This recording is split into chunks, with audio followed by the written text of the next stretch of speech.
Well, if you thought the days of robbing a train were something out of an old movie, you better think again. Yeah, an organized crime ring is targeting trains in Arizona. And this weekend, investigators say they were able to track down 3 suspects accused of robbing a train in northern Arizona. This was back in January. And now 2 suspects led police on an 80-mile chase before they were finally caught. Now, this is part of a growing trend that we've seen in recent months. And it turns out the suspects are all after a very specific cargo, Nike shoes. Fox 10's Kinsey Beach has the story tonight. A scene out of an old Western movie. The 1980 long riders robbing a train on horseback with cowboy hats and revolvers. Everything that's old is new again.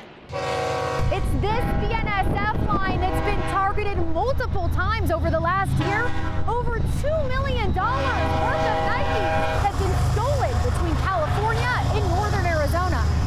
The Department of Homeland Security is going after these modern-day long riders with over 20 arrests in the last year from multiple different heists. The bad guys are good at a few different things, and one of them is return on investment.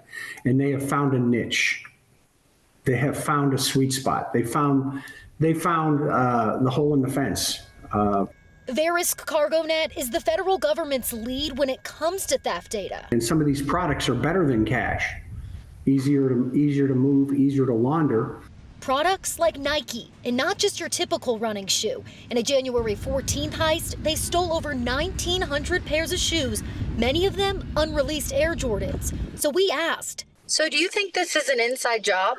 It's somebody's got some actionable intelligence to know that on that particular train car, on that particular set of train cars, a lot of those containers may have that particular brand in them. A lot of it is some inside information.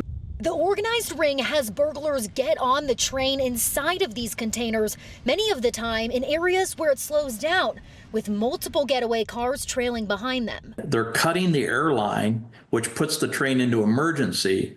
Then, of course, the conductor and the engineer on the head end of the train, they're not sure what's causing it.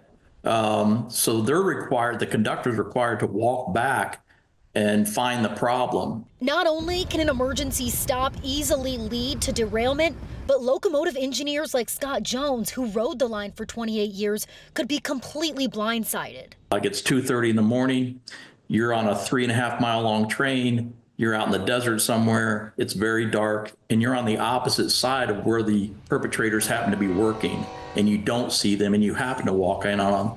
And I can only imagine, I'd be afraid of what would happen then. Right now, there's not a protocol in place for these conductors and engineers, and that's exactly what the union is asking for, as these railroad workers stand right in the middle of a massive theft ring. Reporting in northern Arizona, Kinsey Beach, Fox 10 News.